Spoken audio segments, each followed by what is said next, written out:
And good morning to our Monday morning chat about leadership. Hi, I'm Walter and I'm the Dutch mentor. I hope that over time we will be building a nice, broad audience to come join us for a chat about leadership on Monday morning. Of course, what we will be doing is recorded and can be viewed at any time. So you can make it your Monday afternoon chat or Tuesday early morning, whatever you do. I think it is value adding to listen to it on a weekly basis.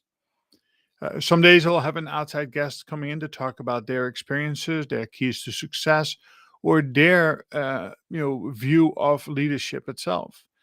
We don't want to have just one dimension. We don't want to make this just a promotional for the Dutch mentor. We really want this to become a discussion around leadership and the different styles and the different opportunities that are out there to help shape the young minds and brains of our next level leaders. It is, after all, our responsibility as more senior leaders to develop, to nourish, to support, and to invest in their future. It is our responsibility to develop, through succession planning, a robust plan to ensure that the organization that you are representing, is ready for the future. So at the Dutch Mentor, we have a foundational program called the Pure Leadership Power Program. And today, for the next 15 minutes or so, I will be talking a little bit about the Pure Leadership Power Program from a perspective that I bring to the table, that I've been practicing for many years, that my mentor, Mark Oborn, has been teaching me and coaching me on for quite some time. Because we believe that this will allow you to build the skills, knowledge, and abilities to set the right habits and behaviors into place that allows you to work at the top of your privilege, not at the bottom of your privilege or well below where you're allowed to work. Too often, people are coming from technical skilled positions and are put into leadership roles, but don't quite have the right skills, knowledge, and abilities to effectively lead. So by default, they end up leading well below their privilege. And often it doesn't feel good to them, nor does it feel good to the recipient, right? The people who are working for them. Now, as leadership, we have to take responsibility for this. We need to do a better job in investing in our future, investing in the people around us. We need to be more open minded and resilient to different ways of leading. And that is one thing that is still very, what I would call immature, right? Something that still needs to grow and really become part of the planning cycle in all of healthcare and beyond, right? I've seen it in most of the companies that I've worked with, that very few have a robust talent development program or even a talent identification program. They don't use individual development plans to create hope based on a vision. And in healthcare, we have seen now post COVID almost 1 million people leaving healthcare. Why? Because they are burned out. Why? Because we didn't pay attention to them during COVID itself, or at least not enough, that we just kept asking of them, asking of them, asking of them, but not giving enough back. And at some point in time, there's a breaking point, and people, make a decision. Is this the right thing to do? Can I maintain my mental wellness, my spiritual wellness, my physical wellness, my relationship wellness? And clearly, over 1 million people have decided this is no longer for me. My tank is empty. I can give no more. And I don't think this is to blame COVID. This is really, we need to take a hard look at how we have led our teams over the last couple, 3 years, and really far beyond that. Too often we have seen that senior executives develop an annual budget plan, and they have development, investment in their teams right in the budget. But as soon as the budget falls short, that is one line item that gets scrubbed very quickly. Again, it is our responsibility as leaders to create a vision that people can believe in and feel inspired by it. It is our responsibility to create hope. But it is even more important for us to not think that we can do it all by ourselves. We need to engage the right teams, that's internal or external, in order to help our team members flourish, to give them the skills, knowledge, and abilities. So our Pure Leadership program is about that, is about giving the basics and beyond to the people who are about to lead your teams, who are likely going to be the next generation of executive leaders. They need to work off a solid foundation. So sometimes it's best said, and that's really what the program is about, is that the purpose is to strengthen your personal leadership power and influence so you can lead equal to your privilege. But even more importantly, you have to lead it from the right frame of mind. Right? We cannot be directive. We cannot tell people what to do. Because we have found out a long time ago that it is not inspiring to many. And especially not now to the new generations coming up. They really have access to information. They have choices. Therefore, as leaders, it becomes even more important to be able to lead through context and not control. That you have to adopt a servant leadership style rather than a dominating style. We can no longer afford to lead with ego and pride. We have to learn to lead with confident humility. Right? So the key to the learnings as students as well as leaders is, of course, to be fully committed and self-directed. Right? These are the owners in your organizations. We have clearly seen those who stepped up to the plate and acted like owners. But are we taking care of our owners? Are we taking care of those who are owners in the making? On the flip side, are we also addressing those who are not working with us and sometimes even working against us, overtly or covertly? The saboteurs, the people who will definitely give us a hard time in conversations and performance evaluations. Again, these things can no longer be ignored, and too often they are ignored. Too often we just sidestep them because it's easier to sidestep it than to face these things head on. So the Pure Leadership Power program is about learning about self first. Where do I lead from? What are my pure strengths and what is my blind spots?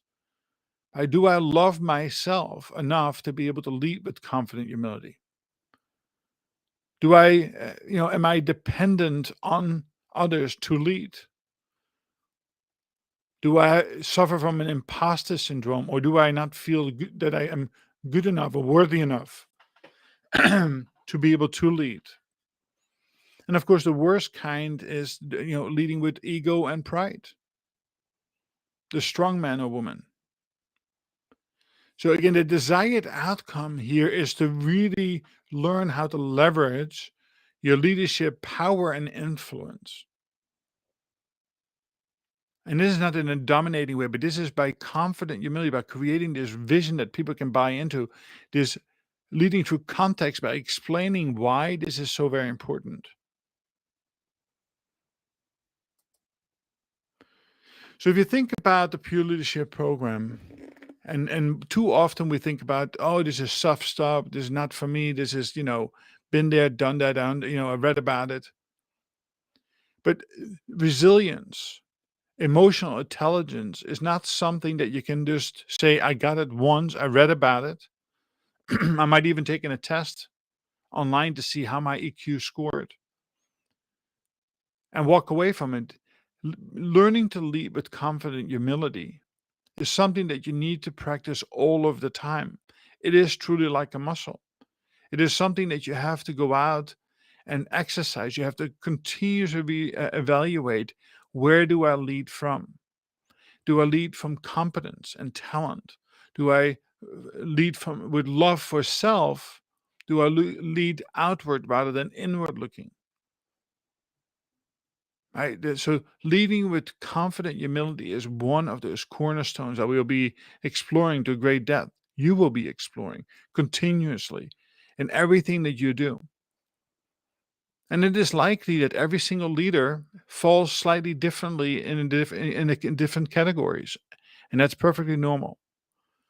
Right? You have that phenomenon, what we call we start something, right? We form and we're going through the storming period and we're going to norm and then perform.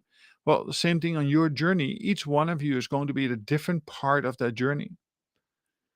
It's also true that you are likely emulating who you are led by.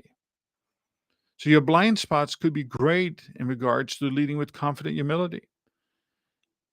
If you have grown up under a strong man, a woman who tells you what to do and yells at you when it doesn't get done right, that might be your normal. But that is not the preferred way to lead and to be highly effective and feel good about the work that you do. So we talk about really the four pieces of the puzzle that help you establish a foundation on which you can execute. And that is about leading with confident humility. It's about being responsible as a leader, what I call 100 over 0. It's about learning how love those you lead and how to lead through buy-in and not control. How to create a safe environment, psychological and physical safety, and how to work with great focus. And there are many dimensions to each one of them and vital to your success. Right? There's no such thing as, one time reading, one time hearing, now I am a master at this. This is something you apply to your work, even at home, and this is a way of living. And that's the reason why I do things a little differently. I love going to a workshop. I love going to a conference, but I also fully realize as I walk away from them, most of what I've learned or heard will be long forgotten by the time I get home. And certainly by the next Monday morning, because we don't take action. And that's really one of the key differentials that we provide in our programs. And a different way of trying to develop leaders is not only about teaching and coaching and mentoring, but also by showing and by doing and by problem solving in real time with real issues. So the third component of that is, of course, learning how to motivate with fierce resolve. At the end of the day, unless you're a leader of self, but even leaders of self, especially those in project management who end up having to facilitate teams of people who don't report to them, learning to motivate is exceptionally important. And it is a true weakness of most. Because people have not been taught the skills and how to motivate or not to get things, across the finish line in an expedient manner. It's sad but true that over 70% of the projects we start end up failing. Why? Because we don't either set the vision without clarity, we don't take action, or we don't hold people accountable. And accountability is not about a bad thing, about you are going to be punished. In the programs, you will learn to separate self-worth from performance. You will learn how to motivate people with fierce resolve, but really spend a lot of time in acknowledging them. Even the smallest efforts by your underperformers should be recognized, appreciated, rewarded. While you engage them in developing plans on how to meet the expectation by regular follow-up. And once you get that understood, is to really start looking at your team at large. That could be from the top down, bottom up, sideways. Many of us hold and maintain relationships with many people in our institution, both in and out. But with how many do you really have a partnership? And there is a differential. So it's important to learn and understand what a partnership is. Part of that is to understand the value of being in a truly synergistic relationship where there's a sense of oneness. You can complete each other's sentences. You can back each other when one is on vacation. Where things are, when action is taken, there is true accountability on both sides of the equation. Now, of course, you don't need to have synergistic relationship with everybody, but it is well advised that you're going to strengthen those relationships into partnerships where it is required. So those are the 4 areas to explore as a leader to get the best results at the end of the day. Of course, this is not something you can just do overnight, right? And we're talking here about one of the 4 components, being confidently humble. It's interesting. Well, I might ask, what is the horses about? Well, horses want to be led. They're herd animals, but they will not be led by a bully. They need to be led by somebody who is confident, who is somebody who can provide direction, somebody who they can be led by. That they again, a leader's responsibility, of course, is to create more leaders. So they empower them from time to time too. If you see a herd of horses, you likely will see 2 or 3 of them way ahead, scouting out what is ahead.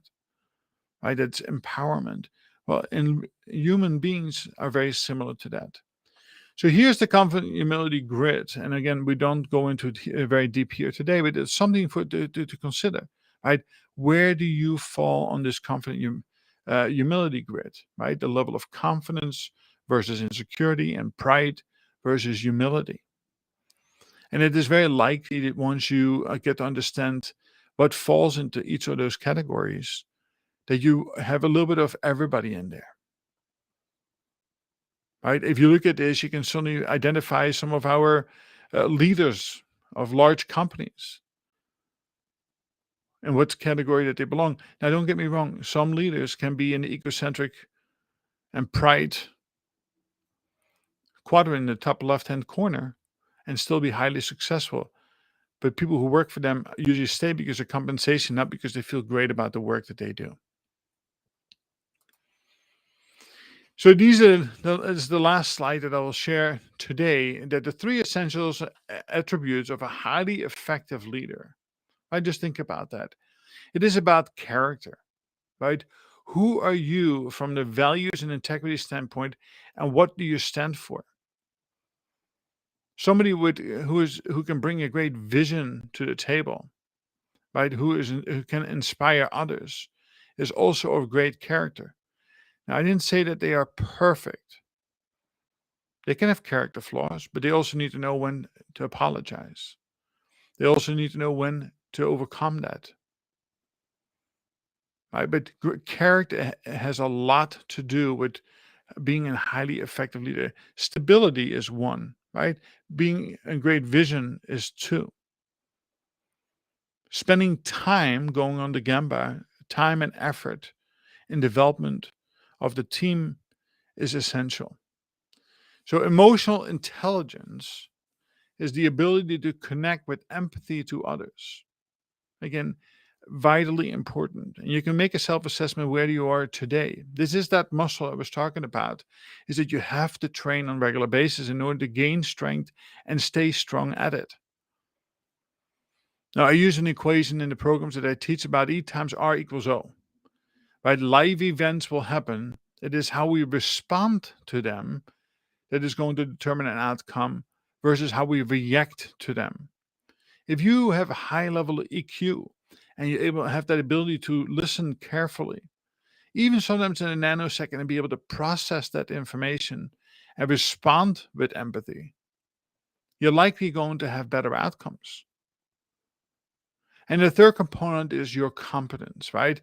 What is your knowledge, your skills, your experience? What do you know, and how can you demonstrate that?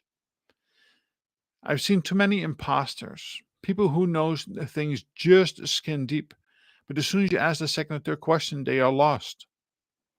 As leaders, you need to have a competency and you need to have a depth of knowledge, meaning you have to do things more than once.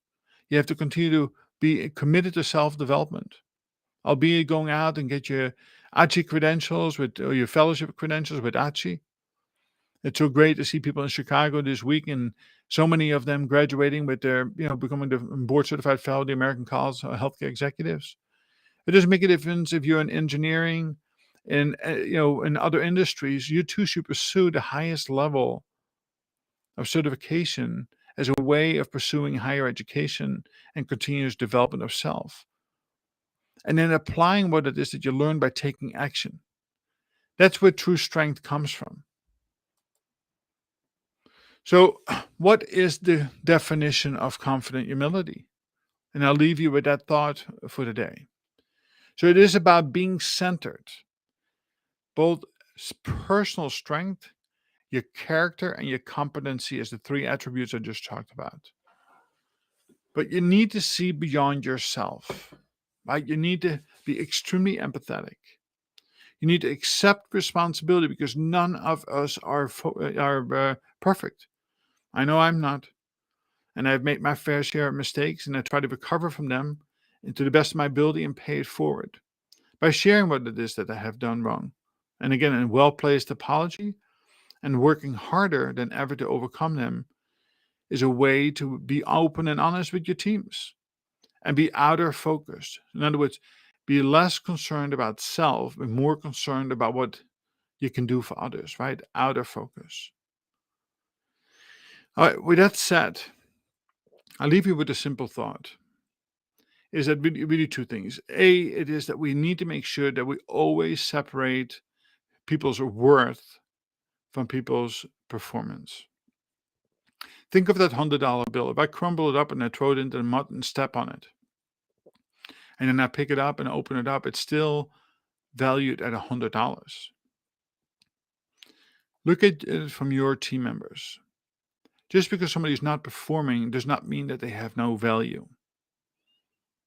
Right? So if as soon as you learn how to separate value from performance and start addressing these performance issues head on while preserving their character, their values, their who they are as people, and put time and effort into it, many times you can convert those people to high performers. And that leaves you with the simple equation of high performance equals the function of two things. It's a technical skill times your behavioral capacity. And that's where the real opportunity lies. We need to realize as leaders that many times, I would even say most of the times when things don't go right, it's not about the technical ability. We do need to gain those, right? The skills, knowledge, and abilities. But it is about behavior, our own behavioral capacity. The behavioral capacity of your team and leaders holds us back. That's where we need to make the big change. That's where we need to lead change. Again, in our Pure Leadership Development Program, you will be getting in touch with that, right? You get to understand where you lead from yourself.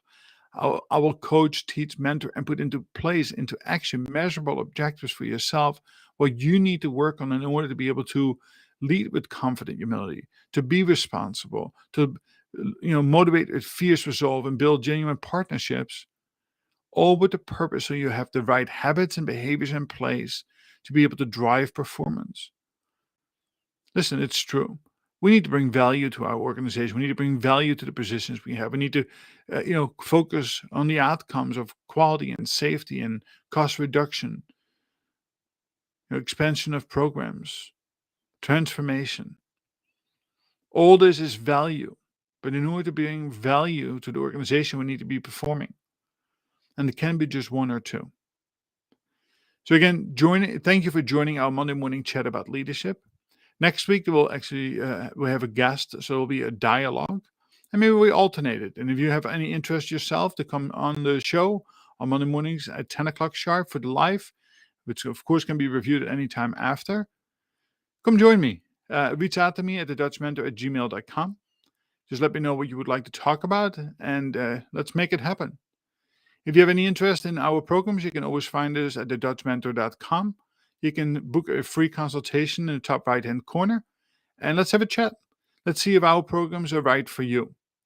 Again, there's no pressure sales on my end because I'm a true believer that this information can and will be of value to your organization and will help you lead from a higher perspective at the level of your privilege.